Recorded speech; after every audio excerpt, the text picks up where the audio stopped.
Hello Capricorn, Sun, Moon, Rising at Venus signs. Kamusta kayo? Sana po ay nasa mabuti kayong kalagayan. Welcome back po sa Star Tarot. Kung bago kayo rito, welcome din kayo. Thank you sa inyong support. I truly appreciate it. God bless you all. Capricorn, paunang mensahe po ninyo ay child. Ang iba sa inyo dito is welcoming a child, welcoming a baby sa pamilya, no? Maaring manganganak kayo or siguro yung person ninyo, kung hindi man, baka kamag-anak ninyo, kaibigan, mga ganon, ang magwa-welcome ng bagong baby. This is a new beginning energy as well, Capricorn. So maybe may sisimulan kayong bagong chapter sa buhay ninyo sa ngayon. Maybe you are heading towards a new path sa buhay ninyo dito, no? What else? We have lovers energy. So, maaaring ang iba sa inyo dito is going to enter a new love and romantic relationship. That is a new chapter sa buhay ninyo. Kung nasa relasyon man kayo ngayon, baka kayo ay magle-level up na ng inyong commitment with your person. And that is the new beginning, the new situation na papasukin ninyo. Pag-aasawa, pagpapakasal, pagsasama, pag-aanak, no? Mga along those lines, siguro ngayon ang pinag-uusapan ninyo. We have expectation, yan. So, you have, siguro, iniisip ninyo ngayon dito mga expectations ninyo with your person or sa inyong relationship, no? Malalim ang iniisip ng iba sa inyo dito. Probably din ang iba sa inyo nag-i-evaluate, no? Ngayon, kung ano na ang nangyari doon sa mga expectations na sinet ninyo for yourself or para sa relationship ninyo. So, maraming pagbabago, no? Maraming pagbabago. This is a change energy. So, maraming galawan, movement dito magaganap sa buhay ninyo, Capricorn. This could be a change of place of residence, a change of work, change of office, change of employer. Maaaring ganon, ano? Relocation, ang iba siguro sa inyo din mag-abroad na, no? Maaaring kayo ay titira na sa abroad. For some reason, maaaring may job opportunity doon na nakuha kayo. Maaari din na migration, possible na ganon. We have 36, definitely may travel kayo dito, and this could be travel internationally, no? So, maaaring trabaho related ito, no? Career related, ganon, or pwede rin na negosyo, or baka pasyal din, no? Pwedeng pasyal din, matagal na siguro ninyong pangarap ang makapag-travel abroad, no? So, probably ganon ang ganap dyan. At ngayon, matutupad na. House, definitely, merong relocation dito for some of you. Meron talagang aalis ng bansa sa inyo, mangingibang bansa, mga ganon, ano. Siguro nakabili kayo ng bahay, yayamanin kayo, nakabili kayo ng bahay abroad. Or, maaaring titira kayo doon sa kung kanino man, maaaring lilipad kayo abroad kasi nakapag-asawa na kayo, no, ng foreigner, or kung hindi man, baka dati na ninyong asawa dito at maaaring kinukuha kayo, pupunta na kayo sa kanya, no, so kung nasaan man siya. So, what else? We have message. Ayan. So, meron kayong importanteng mensaheng matatanggap sa ngayon that could be related to that travel or maaring related dyan sa mga balita, no, regarding dito sa inyong pagle-level up ng inyong relationship or pagpoproseso din siguro ng mga papeles dito, no, sa pagta-travel ninyo, sa pagka-abroad ninyo. Sudden wealth, napakaganda, no, napakaganda. This is this is a windfall of money na parating sa inyo dito, Capricorn. This could come from various sources, hindi natin alam exactly kung saan manggagaling ang perang yan. But ang nakikita ko dito, since this is a ruleta, ang tawag dito, slot machine, ano, so maaaring manggagaling yan sa game of chance na pera kung kayo ay may tinatayaan, no? So, posibleng ganon. There is also synchronicity dyan sa card na yan. We have number 11, which is a very spiritual number, powerful number kasi master number 11 yan, at saka angel number 777. And number 7 is a very lucky number. So, pakitignan po ninyo dalawang number na yan. Tignan ninyo po. At, actually, meron din tayong isa pang 7 dito. So, titingnan po ninyo 777 at saka 4 na 7, no?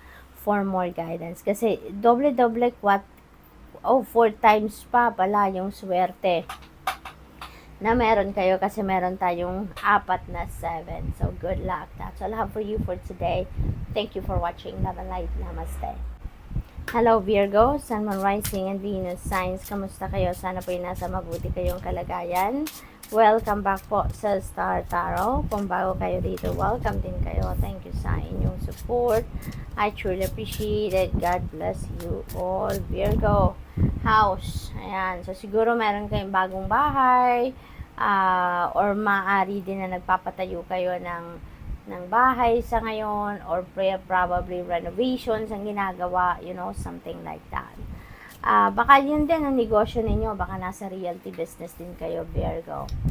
We have great fortune, holy moly, Virgo. This is your, diba, birthday season, kaya ang swerte ninyo, no, na nababalot kayo ng great fortune sa ngayon. Napakaswerte ninyo na kayo ay magkakaroon ng pagkakataon na magkaroon ng swerte sa iba't ibang parte ng buhay ninyo. Kasi hindi lang ito good fortune, but this is great fortune. So, maaaring maraming parte ng buhay ninyo ang maaapektuhan ng energy na to. So, maaaring swerte kayo sa pera, swerte kayo sa negosyo, sa trabaho, sa career ninyo, sa pamilya, sa love life, it could be in any area of life, but definitely you are going to be surrounded with great fortune at this time. Wow, napakaswerte ninyo. This is prosperity and abundance energy. So, most likely, magkakaroon talaga kayo dito ng swerte, no? Sa pera. Meron dito kung paparating, no? Na financial blessing or financial opportunities sa ngayon, Virgo. We have unexpected income. Look at that. So marami, no? Great fortune, prosperity and abundance. May hindi kayo inaasahang perang dadating din, maaaring meron ditong mag-hire sa inyo ng inyong services, no? Na hindi yan parte ng regular job ninyo, no? Yung extra side hustle ba, yung ganun siguro, no? Na hindi ninyo inaasahan talaga, meron dadating na extrang pera. Change, maraming pagbabago talaga magaganap sa buhay ninyo, no? With that great fortune energy, magdudulot yan ng isang pagbabagong malaki sa buhay ninyo sa iba't ibang parte, Maaring ang iba sa inyo dito maglilipat bahay, meron tayong house energy, so maybe this is relocation, changing the place of residence, magbabago talaga kayo ng uuwi ang tahanan. Probably din na mag-abroad ang iba sa inyo dito. This could include travel then. For some of you, sa paglilipat ninyo, maaring malayo ang pupuntahan ninyo, something like that. Pagbabago sa kaperahang aspeto, since we have prosperity and abundance din, So, maaring magiging maluwag na talaga kayo ngayon pagdating sa inyong kaperahang aspeto. So, good luck to that. We have despair. Maaring dito kayo nang gagaling, dito kayo nang gagaling na ang iba siguro sa inyo nawalan ng trabaho, nabawasan ng oras sa trabaho, kaya kumbaga merong financial constraints or financial problem na pinagdadaanan ng iba. So maybe this is where you are coming from, Kaya tignan ninyo yung swerte ninyo, 'di ba? Lahat ng ito, lalo-lalo na yung 4 na to that signifies abundance, and prosperity pagdating sa pera. Kaya wag na kayong mag-alala, don't dwell on what you don't have. Don't dwell on kung ano man yung nangyaring hindi maganda sa iyo. Move on na kayo at lagi lang ninyong isipin na dapat laging moving forward lang ang iniisip natin. Wag na nating isipin lalo yung kung ano ang naging ugat ng problema. Rather, mag-focus tayo sa kung ano magagawa natin para makaalis tayo sa problemang yan, Maging positibo lagi, maging positibo lagi. Always hope for the best possible outcome. Kapit lang kayo, laban lang kayo. Always pray and laging magtitiwala sa universe na lahat, nagkakaroon naman ng breakthrough. Kaya kahit ano man ang problema natin, yan ay malulusutan natin. Kasi unang-una, wala namang problema na hindi natin kaya. We have gift, napakaganda, regalo talaga yan because it's your birthday season. Maaaring sa mga nagbe-birthday ngayon, happy birthday po sa inyo, ay makakatanggap din kayo ng isang napakagandang regalo, no? Maaaring ito ay material na bagay, napakahalaga sa inyo or napakahalaga doon sa magbibigay sa inyo, or posible din na this is non-tangible, baka this is an opportunity, a golden opportunity, no, para sa inyo. So congratulations to that.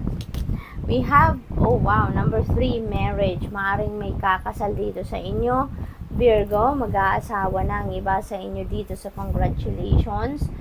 Possible din na kung hindi man kayo ikakasal, baka maiimbitahan kayo sa isang kasalan, or probably kasalang, or ang tawag dito, business partnership ito, marriage and business, kumbaga. So congrats. That's all I have for you for today.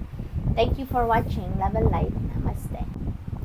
Hello Taurus, Sun, Moon, Rising and Venus signs. Kamusta kayo? Sana po nasa mabuti kayong kalagayan. Welcome back po sa Star Tarot.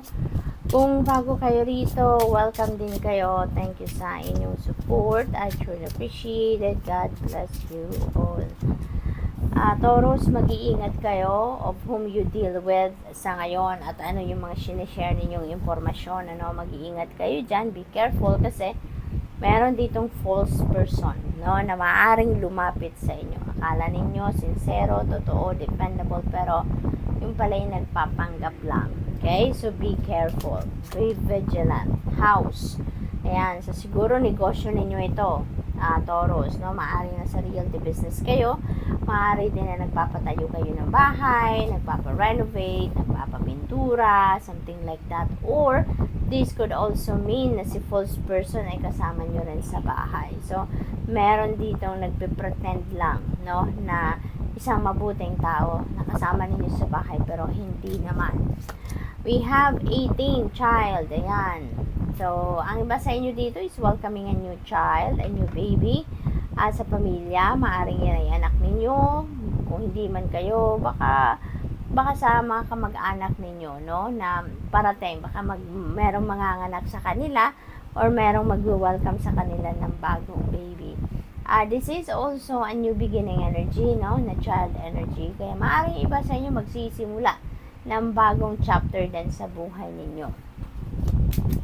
We have thief. Ayan, false person, thief. Nako, may mga low vibration people around you, Taurus. Kaya this is a warning for you. Mag-iingat kayo. Okay? Mag-iingat kayo. Be vigilant. Be observant sa mga nangyayari sa paligid ninyo, sa mga taong nakakasalamuhan ninyo. Wag na wag agad kayo magtitiwala sa kanila. Tignan ninyong maigi. Use your own judgment and discernment. Use your intuition. At kasi yung intuition ninyo will always give you a signal, no? If there is something off key with a person na nakakasalamuhan ninyo. Kaya malakasan ninyo ang inyong radar, okay? We have pathway. Ayan. So parang papunta na kayo doon sa pagtupad ninyo ng inyong mga pangarap. Meron kayo ditong mga dati pinafantasize nyo lang, dati minimithi nyo lang, dati pinapangarap nyo lang, pero ngayon papunta na kayo, no? You are heading towards that path, kung saan isa sa katuparan nyo na ang inyong mga pangarap, or kung ano man ang mga ine-envision ninyo for yourself. Dito din, maraming pagbabago ang maaaring maganap dito, no, Taurus, para sa inyo. But this is an exciting change kasi ginusto din ninyo ito. Mature woman, maybe you're dealing with a mature woman sa ngayon. This could be anyone sa buhay ninyo. Maaring kamag-anak nyo to, nanay ninyo, lola ninyo, maaring ganon. Or boss ninyo sa trabaho, or aunt ninyo din. Probably ganon din ang ganap dito. So, whatever the case may be, you may be dealing with a mature woman at this time. Okay? What else? We have unexpected income. Napakaganda naman kasi meron ditong ekstrang perang parating. Hindi ninyo ito inaasahan, hindi ito kaparte ng inyong regular na income, regular na trabaho. Kaya ekstrang masaya kayo dito, no? Extrang sasaya din ang bulsa ninyo dito kasi merong unexpected income na parating. We have lovers energy. Ayan. So, ang iba siguro sa inyo dito, maaring may nililigawan. Kung kayo ay single pa, no? Or siguro meron na kayong dinidate. Probably, ganun ang ganap dito, no? Or kung may karelasyon na kayong dati, baka ngayon ang usapan ninyo yung pag-aasawa na, pagpapakasal, maaaring mga ganon, ano. At whatever the case may be, you know, ang gagawin ninyo dito, isang napakalaking desisyon at ina-advisean kayo nito na pag-isipan ninyong mabuti ang inyong desisyong gagawin. Kasi kung ano man ang klaseng desisyon na gagawin ninyo sa ngayon, that is going to have a great impact, no, sa buhay ninyo for the long term. Community, you really have nothing to worry about, ano, kung ano man ang kailangan ninyo sa buhay ninyo sa ngayon, ano man ang kailangan ninyong tulong, assistance or guidance, no, in any case, meron kayong very supportive and very helpful na mga tao sa paligid niyo. Kaya blessed kayo kasi bibihira ang merong mga ganon tao sa inyong paligid na they are always willing to be by your side, no, to help you, to guide you, to assist you, no. So good luck. And that's all I have for you for today. Thank you for watching. Love and light. Namaste.